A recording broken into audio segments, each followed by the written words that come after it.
Hello friends, कैसे हो आप लोग? आई होप अच्छे होंगे। तो चलिए हम अपना टॉपिक स्टार्ट करते हैं। जो कोप 28 है, इसका आयोजन किया जा रहा है।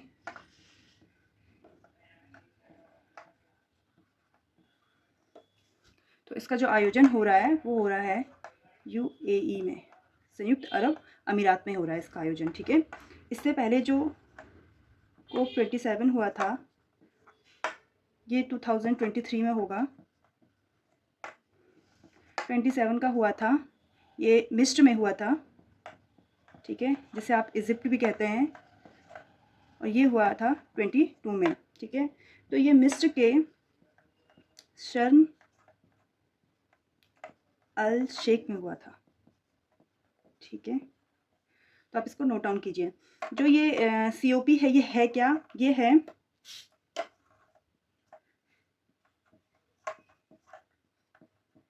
Conference of parties. ठीक है, इसकी फुल फॉर्म है कॉन्फ्रेंस ऑफ पार्टीज। तो ये क्या होता है? एक गठबंधन है। ठीक है, इसकी फुल फॉर्म है यूनाइटेड नेशन फ्रेमवर्क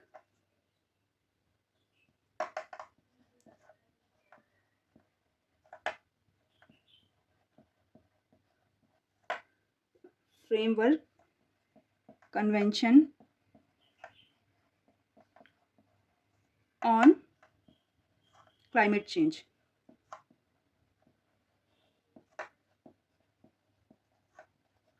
ठीक है, तो ये इसका फुल फॉर्म है, पूछा जाता है इसलिए बता रही हूँ। ठीक है, ये क्या है? एक अंतर्राष्ट्रीय समझौता है।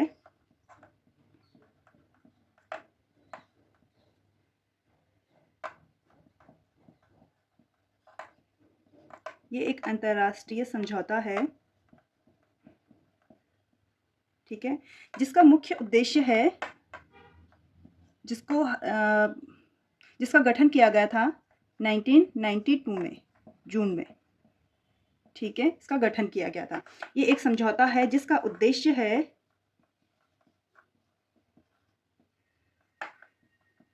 ग्रीन हाउस गैसों को नियंत्रित करना।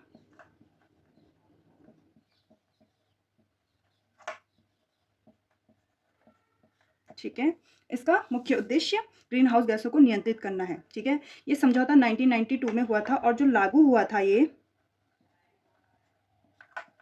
वो हुआ था 1994 से लागू हुआ था। और सबसे पहला कॉन्फ्रेंस ऑफ पार्टीज 1 जो हुआ था वो हुआ था 1995 में। कोप 1 जो हुआ था बर्लिन में, जो है जर्मनी की कैपिटल। तो यहाँ हुआ था। ठीक है, इसको आप नोट डाउन करिए। और जो इससे रिलेटेड कुछ महत्वपूर्ण टर्म्स है मैं वो बता देती हूँ आपको।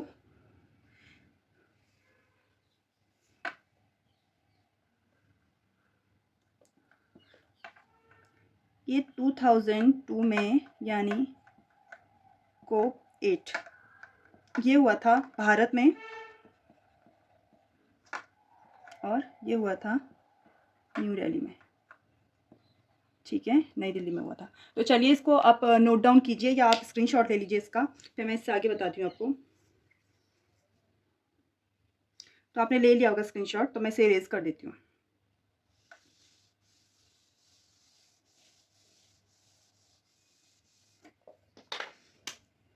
इसके बाद आता है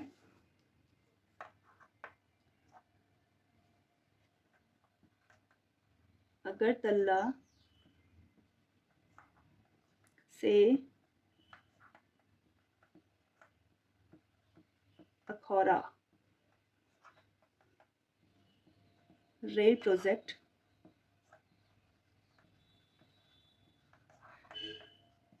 किस किस देश के बीच है? ठीक है,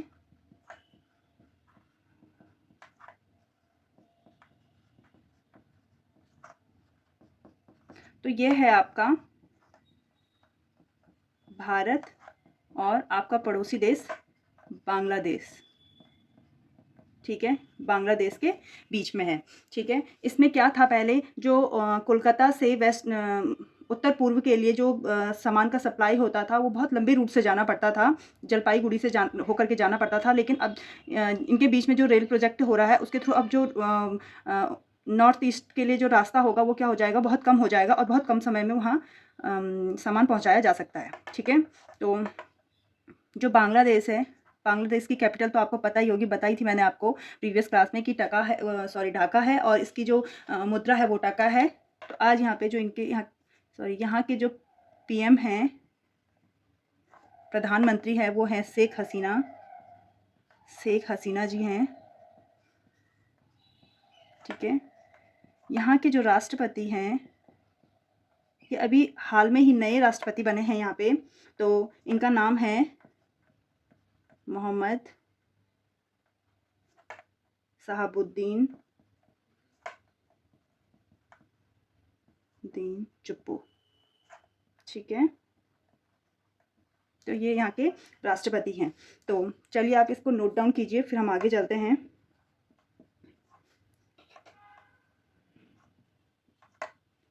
किन दो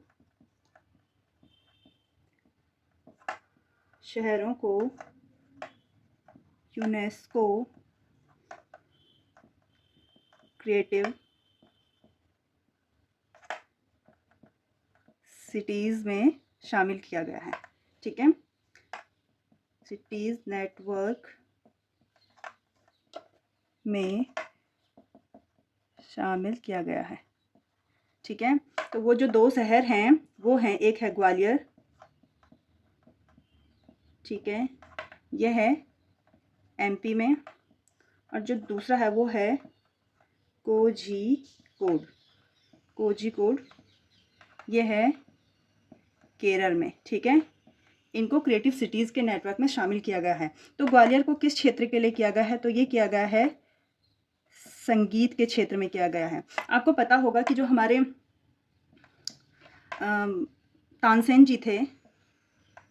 तानसेन थे जो अकबर के दरबार में थे, ठीक है। तो ये तानसेन जी, जिनका नाम था राम तनु पांडे, ये भी ग्वालियर से ही थे, ठीक है। तो आप इससे भी इसको ध्यान रख सकते हैं कि ये संगीत के क्षेत्र में ग्वालियर को दिया गया है, ठीक है। और जो कोझिकोड है इसको साहित्य के क्षेत्र में शामिल किया गया है, साहित्य के लिए, ठीक है। चलिए जो यूनेस्को के बारे में ले लेते हैं थोड़ा सा। यूनेस्को, ठीक है। यूनेस्को की फुल फॉर्म है the United Nation Educational scientific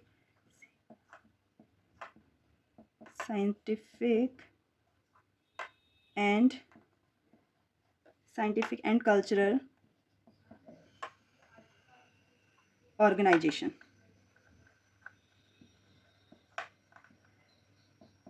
ठीक है। ये इसकी फुल फॉर्म है, और इसका जो गठन हुआ था वो हुआ था 16 नवंबर 1945, ठीक है। इसका जो हेडक्वार्टर है यानी मुख्यालय है जो, वो है पेरिस है फ्रांस की राजधानी, जो है सीन नदी के तट पर,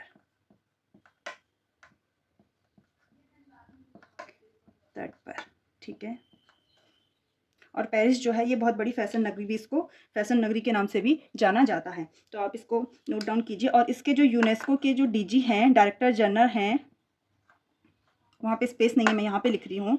जो डायरेक्टर जनरल हैं उनका नाम है आड्रे एजोला या एजोले, ठीक है। ये डायरेक्टर जनरल हैं यूनेस्को के। तो आप इसको नोट करिए। ये स्क्रीनशॉट ले लिया होगा आपने, तो मैं ये ऊपर का इरेज कर रही हूँ। जो यूनेस्को विश्व विरासत स्थल हैं, स्थल हैं वो 2022 तक तो 40 थे। विरासत स्थल हैं 2022 तक तो 40 थे, लेकिन 2023 में दो और बढ़ गए हैं, तो ये 42 हो गए हैं अब। ठीक है, 42 हो गए हैं। और जो यूनेस्को क्रिएटिव सिटीज़ हैं, जो क्रिएटिव सिटी हैं,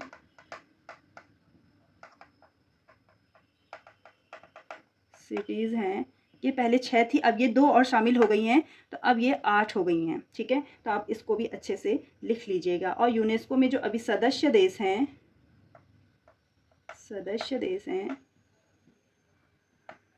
वो हैं 195। ये अक्सर पूछे जाने वाले क्वेश्चन है, इसलिए आपको बताए जा रहे हैं, इसलिए अच्छे से नोट डाउन कीजिएगा और अच्छे से लर्न कीजिएगा। तो चलिए इसे नोट डाउन कीजिए। आई थिंक आपने ये कर लिया होगा, तो मैं इसे इरेज कर रही हूँ, अदरवाइज़ आप इसको स्क्रीनशॉट भी ले सकते हैं। चलिए,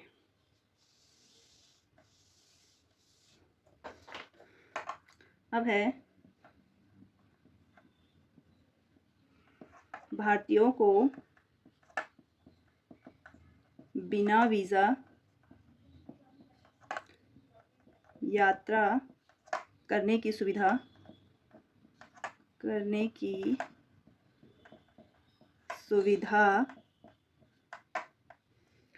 कौन सी कंट्री दे रही है? तो ये है आपकी थाईलैंड है। ठीक है, तो आपको इतनी अच्छी सुविधा मिल रही है, तो आप जाइए और थाईलैंड को एक्सप्लोर कीजिए। लेकिन जॉब लगने के बाद ही जाना, क्योंकि वहाँ पे खर्चा भी करना होगा। ऐसा नहीं कि वीज़ा फ्री है तो वहाँ पे आप कुछ भी कर सकते हैं, पैसे ज़रूरी हैं। ठीक है, जो थाईलैंड है, थाईलैंड की जो कैपिटल है वो है बैंकॉक। ठीक है, और बैंकॉक में है अभी हाल में ही हमारा विश्व हिंदू धर्म सम्मेलन हुआ था। ठीक है, ठीक है, तो नोट कीजिए। और यहाँ की जो मुद्रा है, थाईलैंड की जो मुद्रा है या करेंसी है, बेहत। ठीक है, बेहत इसका नाम है। जैसे पैसा हाथ से बहता रहता है, बस वैसे ही इसका नाम आप याद कर लेंगे, इसका नाम बेहत है। ठीक है, थाईलैंड की जो मुद्रा है या करेंसी है। तो चलिए आगे चलते हैं, और नेक्स्ट है हमारा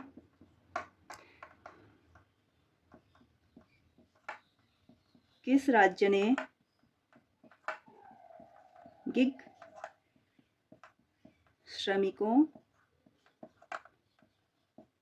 के लिए 4 लाख रुपये का बीमा देने की घोषणा की है?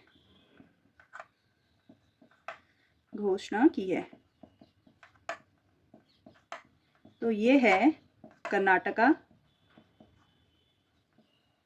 तो मुझे ये बताइए कि आप गिग श्रमिकों से क्या समझते हैं? चलिए मैं बताती हूँ आपको। जो ग्रीक श्रमिक होते हैं, ये क्या होते हैं कि जो किसी कंपनी में ठेकेदारी उसमें काम करते हैं, ठेकेदारी के अंतर्गत काम करते हैं, उनको कहते हैं गिग श्रमिक कहते हैं। ठीक है, तो ये जो गिग श्रमिक या गिग इकोनॉमिक का जो कॉन्सेप्ट आया था, वो सबसे ज़्यादा जो वायरल हुआ है या ज़्यादा से ज़्यादा यूज़ हो रहा है, ये जब से हमारा लॉकडाउन हुआ था 2020 से, तब से ये ज़्यादा है। क्योंकि उस समय क्या हुआ था, बहुत सारे लोगों की जॉब छिन गई थी और उनको ऐसे किसी कंपनी में किसी ठेकेदार के अंडर में काम करना पड़ा था। तो ऐसे बहुत सारे लोग थे, तो इसलिए ये गिग श्रमिक या गिग इकोनॉमी उस समय ये शब्द बहुत ज़्यादा प्रयोग किया गया था। ठीक है, कर्नाटक की आपको कैपिटल पता है, बेंगलुरु है। ठीक है, और यहाँ पे जो अभी कर्नाटक में सीएम है वो हैं सिद्धरमैया जी। ठीक है, जो यहाँ पे गवर्नर हैं वो हैं थावरचंद गहलोत।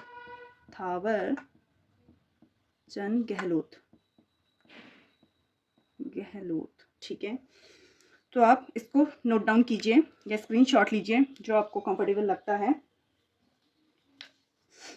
लेकिन याद तो आपको करना ही पड़ेगा, उसमें आप अपना कंफर्ट नहीं देख सकते। अगर कहीं सिलेक्शन चाहिए तो आपको ये सब लर्न करना ही पड़ेगा। तो चलिए मैं आप स्क्रीनशॉट लीजिए, मैं रेज कर रही हूँ उसे।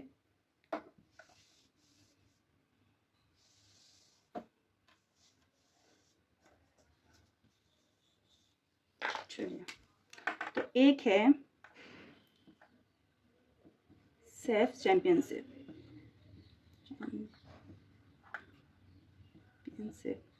सेफ चैम्पियनशिप, ठीक है, 2023, ठीक है।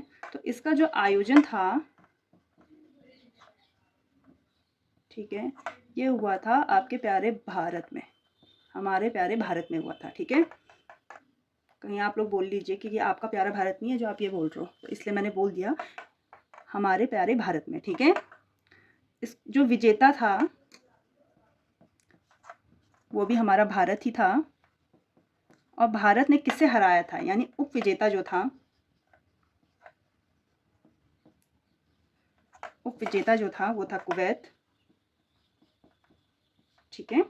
तो जो भारत है ये 9 बार इसको जीत चुका है, ये 9वीं बार था जो इसका जीता है, 9वीं बार ये चैंपियनशिप जीती है। जो सेफ चैंपियनशिप है ये है क्या, ये है साउथ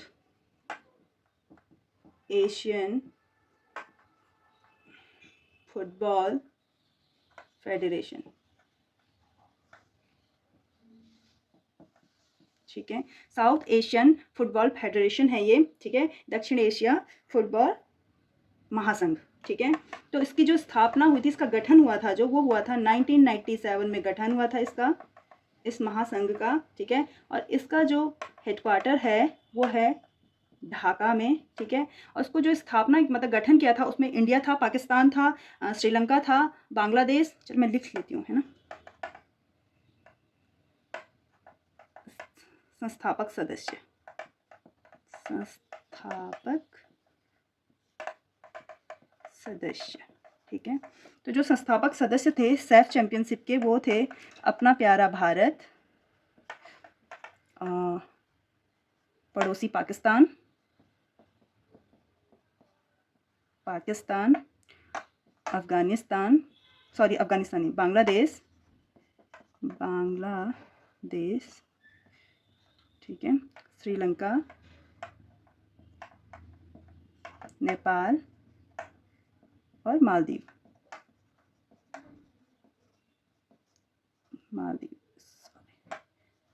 ठीक है। तो ये जो कंट्रीज थी ये इसके संस्थापक सदस्य थे, ठीक है, इसकी स्थापना की थी इन्होंने। जो नेपाल है, नेपाल की कैपिटल आपको पता होगा काठमांडू है, काठमांडू, ठीक है, काठमांडू है। नेपाल के जो सीएम हैं, नेपाल के जो पीएम हैं, प्रधानमंत्री हैं, वो हैं पुष्प कमल दहल, ठीक है। जो यहाँ के राष्ट्रपति हैं, ये नए बने हैं हाल में ही, राष्ट्रपति हैं, उनका नाम है रामचंद्र पौडेल, ठीक है, रामचंद्र पौडेल इनका नाम है। तो आप इसको नोट डाउन कीजिए, ये आपका हो गया होगा, तो मैं इसे रेज कर रही हूँ। अब हमारा लास्ट क्वेश्चन है,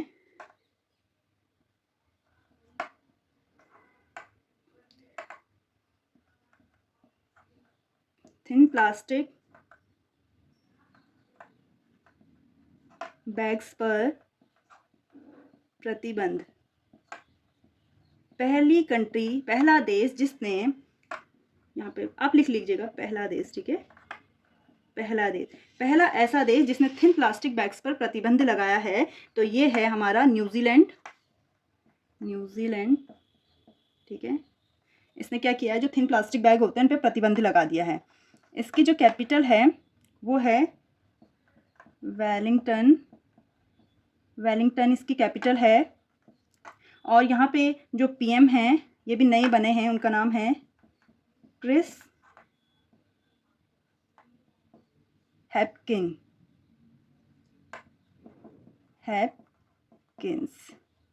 ठीक है, क्रिस हैपकिंस यहाँ के पीएम है, ये अभी नए बने हैं, ठीक है। यहाँ पे क्या है कि एक उत्तरी नॉर्थ न्यूजीलैंड है यानी उत्तरी न्यूजीलैंड है, और एक है दक्षिणी न्यूजीलैंड यानी साउथ न्यूजीलैंड है, ठीक है। इसके बीच में एक संधि है, जल संधि है, इस जल संधि का नाम है, पूछी जाती है ये, कुक जल संधि, ठीक है। और इसके इधर तस्मान सागर है और इधर इसके प्रशांत महासागर है, ठीक है। ये तस्मान सागर और प्रशांत महासागर से घिरा हुआ है और इनके जो बीच में कुक जल संधि है, कुक जल संधि नॉर्थ न्यूजीलैंड और साउथ न्यूजीलैंड को पृथक करती है, ठीक है। तो आई होप आपने नोट डाउन कर लिया होगा और आपके समझ में आ भी रहा होगा। तो अगर वीडियोस आपको अच्छे लगते हैं तो प्लीज़ लाइक कीजिए, शेयर कीजिए और सब्सक्राइब कीजिए चैनल को, और मैं आपको ऐसे अच्छे अच्छे कंटेंट आपके लिए लाती रहूँगी। और चलिए मिलते हैं एक नेक्स्ट क्लास में एक नेक्स्ट अच्छे से कंटेंट के साथ और एक पॉजिटिव एनर्जी के साथ। Thank you for watching.